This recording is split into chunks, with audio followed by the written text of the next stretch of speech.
ይኸውላችሁ በእግዚአብሔር የሚጀመር ነገር ይጨረሳል። ምክንያቱም እሱ ህዝቡን ሲጠራ እግዚአብሔር ህዝቡን ከከናን ከግብጽ ሲጠራ ከናን ላይ ቆመው። አሁን አይመስላችሁም ማለት አሁን የምትጽፉት የምታልሙት ድሪም የምታረጉት ነገር የሚሆን አይመስላችሁም ማለት አካል የሚይዝ የምትደርሱበት አይመስላችሁም? ህልም ቅዠት ምናምን ይመስላችኋል? አይደለም። አይዟችሁ አይደለም። አይመስልም አይደል? ነገ የምትደርሱበት አይመስልም አይደል? እናንተ ጉዞ ሳትጀምሩ ጉዞአችሁን ያስጀመራችሁ እሱ እዛ ጉዳይ ላይ already he is there። ወይኔ እኔ ባይ ዘ ወይ አንድ ነገር በርቶልኛል፣ ገብቶኛል። የገባኝ ነገር ምን መሰላችሁ? በጣት ለሚቆጠሩ ጥቂት ወራቶች እና አመታቶች ወይም ሁኔታዎች ተርቡላንስ ውስጥ በማዕበል ውስጥ በችግር ውስጥ በቻሌንጅ ውስጥ አምላኬ በጥያቄ ውስጥ የሚያሳልፈኝ ከኔ በበዛ አመታቶች ጥልቅ በሆኑ የህይወት ችግሮች ውስጥ የተተበተቡ ብዙ ሰዎች አሉ። አስዋይ ችግራችን ምንድነው? በራሳችን ቦክስ ውስጥ ነው የምናስበው። በራስ ሳጥን ውስጥ ብቻ አታስብ። ካለህበት ሳጥን ውጭ ማሰብ ጀምር። እንዴ ስሙን እየጠራ ጌታን እየፈራ ቃሉን እየሰማ እየጸለይክ አቤት ስሙን የማይጠሩ ሰዎች በማያልፉበት መንገድ ካሳለፈ there is something መንፈሳዊ ነገር ዕቃ ጨዋታ አይደለም ብራዘር። እና ምን ላወራላችሁ ፈልጌ ነው አላህ አይምሮን የሳተ አለ አይምሮን የሳተ አለ።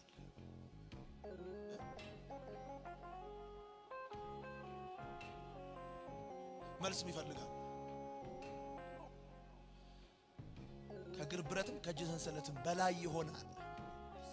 ያንተን መምጣት ከጌታ ጋር እዛ ሁኔታ ላይ መድረስ ኤክስፔክት እየጠበቀ ያላል። ምን ነው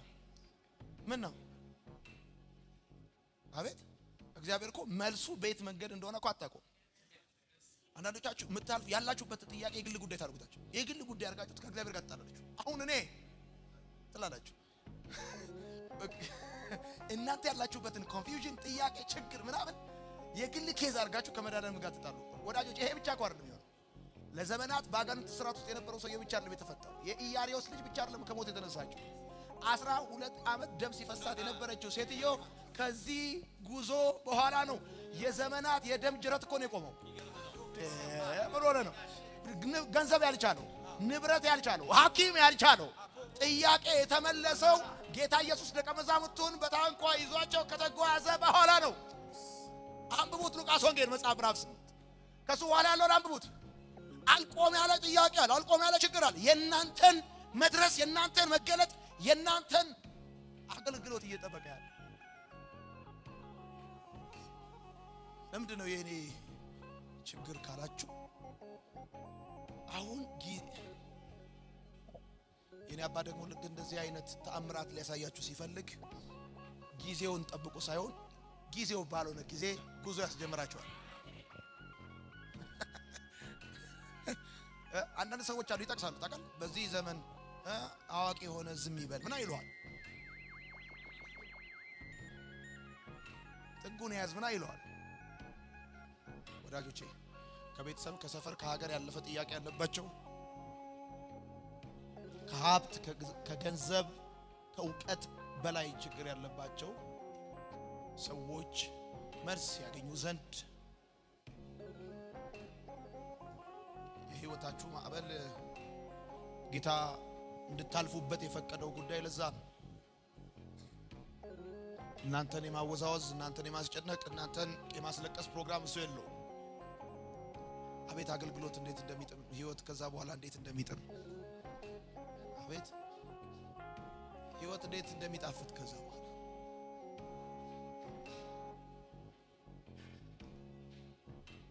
ወዳጆቼ ከናንተ የከፋ ጥያቄ ውስጥ ያሉ ሰዎች እንዳትረሱ። የከፋ ችግር ውስጥ ቢያንስ እናንተ እያለቀሳችሁ እንባቸው ደርቆ ድምጻቸው ሰልሎ ላልቅስ ልሳቅ ብለው ግራ የገባቸው ሰዎች አሉ።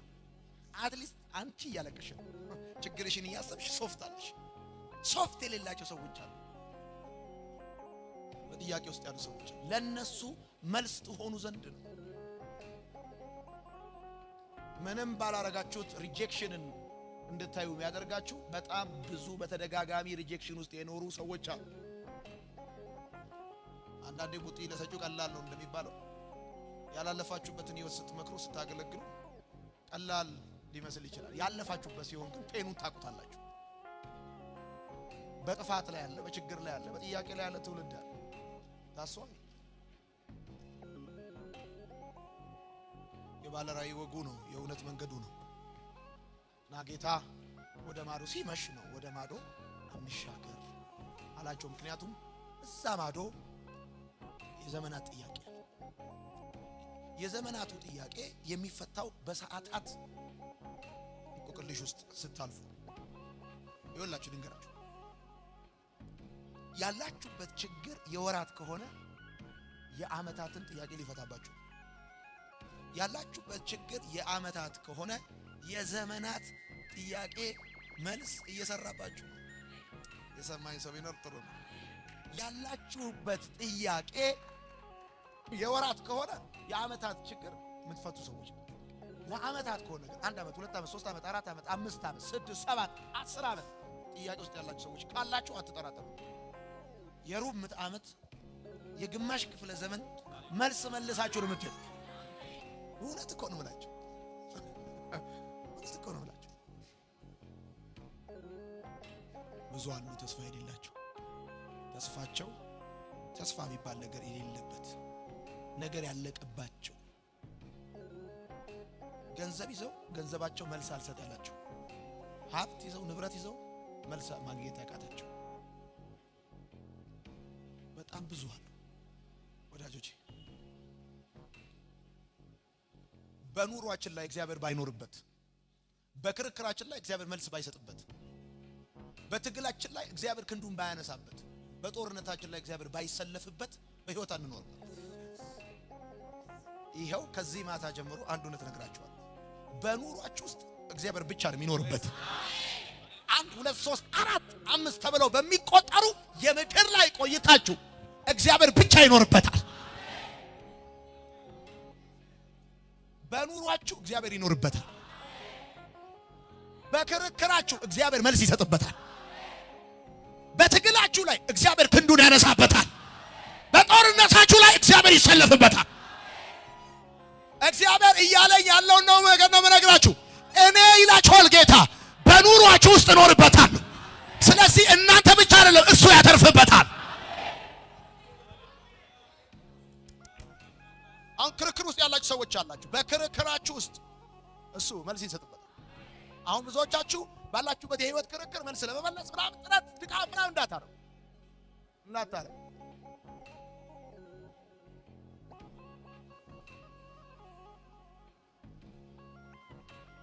ወዳጆች አንድ እውነት ነግራችኋለሁ። ስትኖሩት ለጌታ ስትኖሩት በእንባ አይኖራችሁት፣ በብዙ ሳቅ በብዙ ደስታ ተመሰክሩታላችሁ። ለምን ይመስላችኋል እግዚአብሔር ፍላጎታችሁን ይከለከላችሁ? ለምን ይመስላችኋል እግዚአብሔር አምላክ ደስታችሁን ይከለከላችሁ? ለምን ይመስላችኋል እግዚአብሔር አምላክ ሌሎቹ ቅንጣት ታክል ቦታ የማይሰጡትን ጉዳይ እናንተ በልባችሁ እንዲከብድ የሚያደርግ? በመሰረቱ ለሰው ልጅ የማይራራ ሰው፣ ለሰው ሸክም በሌለው ሰው እግዚአብሔር አይሰራም። የመጀመሪያው ጥሪ እንዳለ ቅባት እንዳለ እግዚአብሔር በአንተ ህይወት ላይ ፕሮግራም እንዳለው የምታውቀው ለሰው የሚራራ ልብና መንፈስ ሲኖር ይሄ ጉዳይ ወርልድ ፉድ ፕሮግራም አይደለም። ይሄ ጉዳይ ዝም ብለህ የቀይ መስቀል አባል ወይም የቀይ ጨረቃ አባል ስለሆንክ አይደለም። ዲስ ዲቫይን ኮሊንግ፣ ይሄ መለኮታዊ ጥሪ ነው። ይሄ መለኮታዊ ሸክም ነው። ለሀገር ጉዳይ ካንበረከከ፣ ለትውልድ ጉዳይ ውስጥን ከበላ፣ ህይወት ከመብላት ከመጠጣትና ልብስ ከመልበስ ባሻገር እንደሆነ ውስጥ አይን ተከፍቶ ካየኸው በዚህ ጉዳይ ላይ እግዚአብሔር ፕሮግራም አለው።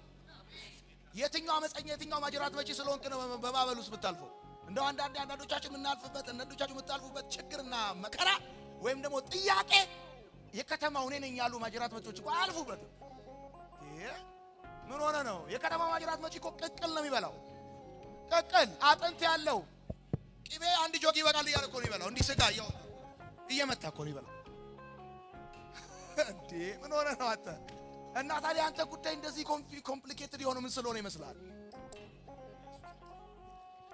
አሁን መንፈስ ቅዱስ እኮ እየነገራችሁ ያለው ወይኔ አሁን ዛሬ ከዚህ ቤት ስትወጡ ሆሊ ስፒሪት እኮ እያላችሁ ያለው እኮ ጉዳይ አለ። አሁን በምታልፉበት ጉዳይ ውስጥ የኔ ፕሮግራም አለበት ነው የሚላችሁ። የኔ ፕሮግራም አለበት ነው። ለብዙ ህዝብ አደርጋቸዋለሁ። አታቻታ ካቺናማ ለብዙ ህዝብ አደርጋቸዋለሁ። በጨለማ ላይ ብርሃን ያደርጋችኋል። በረሃብ ላይ ጥጋብ ያደርጋችኋል።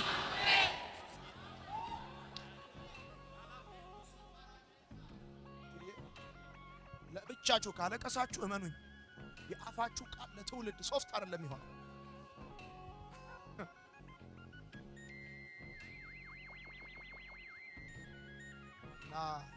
ጉዳዩ እንደዚህ ነው። መልስ ሊያረጋችሁ ነው። ጥያቄ ውስጥ ያለፋችሁ ያላችሁት መልስ ሊያረጋችሁ ስለፈለገ ነው። ደስ አይልም። ባይ ዘ ዌይ ይሄ ጉዳይ ባይ ዘ ዌይ ለትውልድ መልስ መሆን ኢስ ኮልድ ብለህ የምታመጣው ጉዳይ ነው። ኢስ ኮልድ ባዮሎጂ ኢዝ ዘ ብራንች ኦፍ ናቹራል ሶልስ ምንድነው? ናቹራል ሳይንስ ኢት ስተዲ አባውት ስትራክቸራል ኤንድ ፈንክሽናል ሴል ኢዝ ምናምን ብለህ ጂኦግራፊ ኢዝ ሂስትሪ ኢዝ ብለህ ሶሺዮሎጂ ኢዝ ብለህ ቲዮሎጂ ኢዝ ቲዮ ሚንስ ሎጂ ሚንስ ምናምን ብለህ ከዛ በኋላ መልስ ልትሆን ከረባት አድርገህ ተው እንጂ።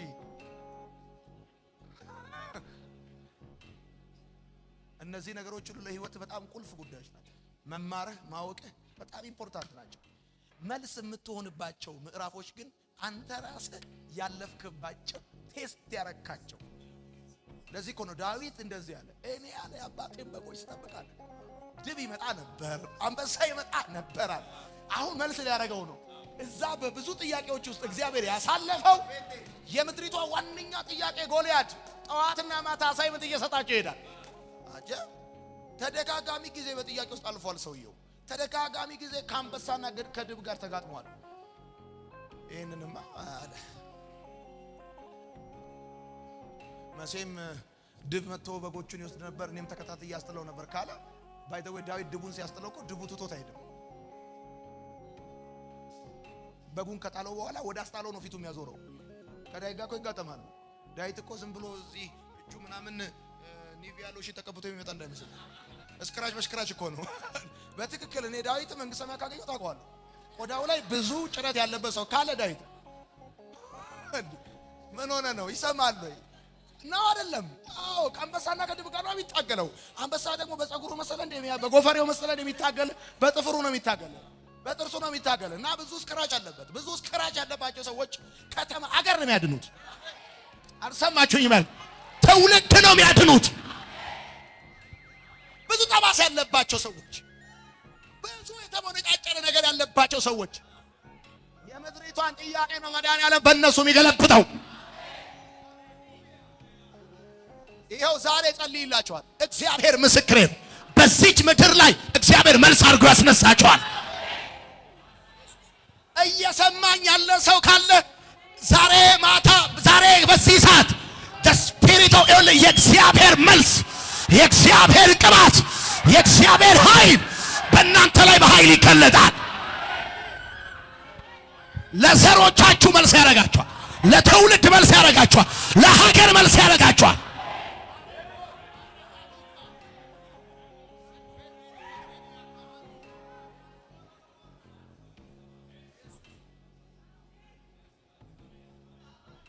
እየነገርኳችሁ ያለሁት እንደዚህ ነው።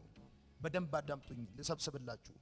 እየነገርኳችሁ ያለሁት ገንዘብ የማይመልሰው፣ ንብረት የማይመልሰው፣ ቤት ብዙ ዕውቀት የማይመልሳቸው የዚህ ምድር እንቆቅልሾች፣ የዚህ ምድር ጥያቄዎች፣ የልብ ቋጠሮች ብዙ ናቸው። የዘመናት እስራቶች፣ በአጋንንት እስራት ውስጥ ተጨቁነው ያሉ፣ ታስረው ያሉ ሰዎች አሉ። እናንተ አሁን ያላችሁበት ጥያቄ፣ ያላችሁበት ማዕበል እግዚአብሔር የምድሪቷን፣ የትውልድን፣ የዘራችሁን፣ የሀገራችሁን ታሪክ የሚመልስበት እንጂ ጉዟችሁ የተሳሳተም አይደለም። ስሙ፣ ጨለማ በራሱ ግድግዳ ነው። ታውቃላችሁ? ነገር ከጨለማ በኋላ እንደማይታይ ጌታ ኢየሱስ ቀኑ በመሸ ጊዜ እንሻገራላችሁ። ባህሩ በራሱ የረጋ አይደለም፣ በዛ ላይ ከልካይ ማዕበል ያለበት። በእንደዚህ አይነት ሁኔታ ውስጥ እያለፋችሁ ከሆነ እግዚአብሔር አምላካችሁ በእናንተ ህይወት ላይ መልስ እንድትሆኑ የሰዓታት የናንተ ጥያቄ በሌሎች የወራትና የዓመታት እንቆቅልሾችን ለመፍታት የምታልፉበት መንገድ እንጂ እግዚአብሔር በእናንተ ላይ ያለው ጭካኔ ወይም የናንተን ኃጢአተኝነት እና ደካማነት የሚያስረዳ የሚያብራራ ጉዳይ አይደለም። አሁን ያላችሁበት ጥያቄ ውስጥ ነው ማለት የቤተሰባችሁ መልስ አለ፣ የሀገር መልስ አለ፣ የትውልድ መልስ አለ፣ የቤተ ክርስቲያን መልስ አለ። ደግሞ ጌታም አለ። ቅድም ነግራችኋለሁ። በህይወታችን ውስጥ ማዕበል at the same time የማዕበሉ ጌታ አለ።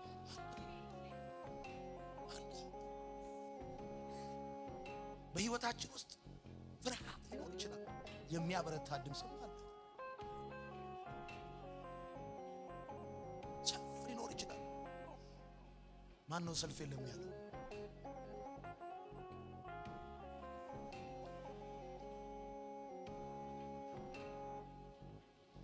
ገና ህይወት አልጀመራችሁ። ገና አንዳንዶቻችሁ ከቤተሰባችሁ እኮ ፀሐይ በትክክል ያልመታችሁ ልጆች ናችሁ። በከባድ ማዕበል ውስጥ የሚያጋጫችሁ እኔ መዳን በትክክል ራሱ ፀሐይ ያልመታችሁ ልጆች አቤት ገብቷችሁ ለማውራው ከባባድ ምት እንዲያልፍባችሁ የሚያደርጋችሁ ደግሞ የመጀመሪያ ጊዜ እግዚአብሔር ለአገልግሎት ሲጠራኝ እንደዚህ ያለ ጭቃ አለ በማህተብ ሲረገጥ እንደሚለወጥ እንዲሁ አለ። ምን ማለት መሰለህ? የማህተብ ቀለም በማህተብ ሲረገጥ ከቀለምነት ወደ ፊደልነት እንደሚቀየር እኔ በጣም ነው ይሄን ቃል የምወደው። የማህተብ ቀለም በማህተብ ሲረገጥ ቅድም ቀለም የነበረው ማህተቡ ከረገጠው በኋላ ግን በኢፌድሬ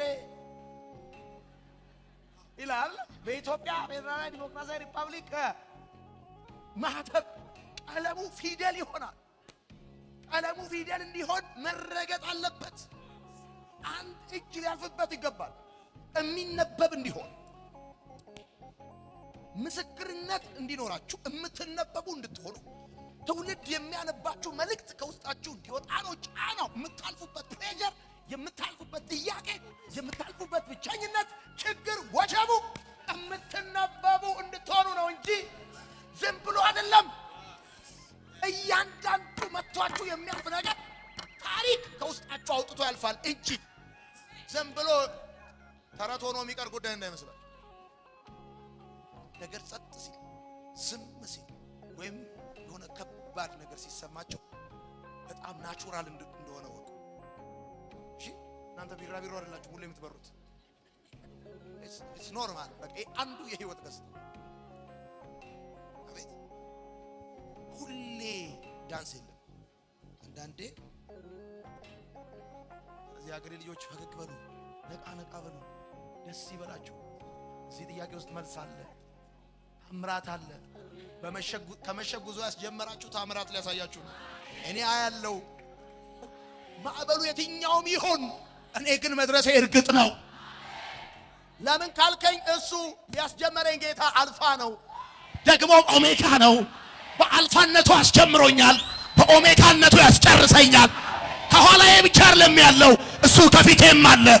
እምደርስበት ቦታ እሱ ቀድሞ ደርሷል። ዛሬ መንፈስ ቅዱስ ለኔ የሚለኝ ነገር ልገራችሁ። ይሰማል ወይ?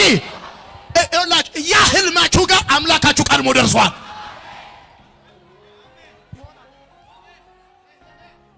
ቀድሞ ደርሷል። እኔ ጌታ ደርሷል፣ ቀድሞ ደርሷል። ይሆናል። ይሄው ዛሬ በእናንተ ጆሮ አውጀዋለሁ። በልባችሁ ያለው ያ ሸክም በመጽሐፋችሁ በደብተራችሁ ላይ ጻፋችሁት ያ ህልም ይሆናል፣ አካል ይይዛል። ማይሆን ይመስላል፣ ተራ ይመስላል፣ ከባድ ይመስላል፣ እናንተ ለዛ ጉዳይ የማትበቁ ይመስላል፣ ግን ይሆናል።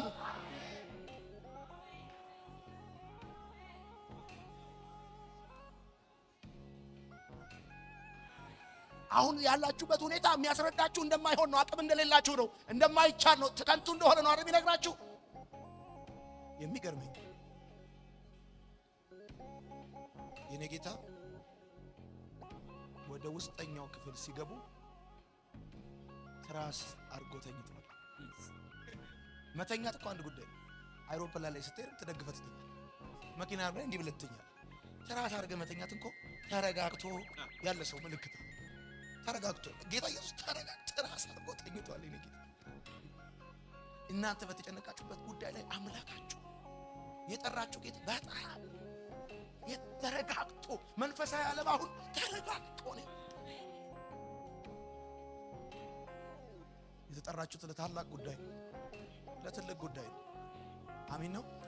ታውቃላችሁ ከዚህ በፊትም ነግራችኋለሁ። ውሃ ወደ ነዳጅነት የሚቀየረው በእርዝኩክ ነው። የመሬት ፕሬሸር ሃይ ፕሬሸር H2O ነው ወደ ኦይል ወደ ነዳጅነት የሚቀየረው። ምድር ስትንቀጠቀጥ የመሬት መንቀጥቀጥ ነው ነገር ይቀይራል። ማዕበል ውስጥ ናችሁ፣ ችግር ውስጥ ናችሁ፣ አድራሻ ይቀይራል እሱ ጉዳይ። አሪፍ ገፊ ይስጣችሁ እግዚአብሔር። ልክስክስ ገፊ አይስጣችሁ እግዚአብሔር።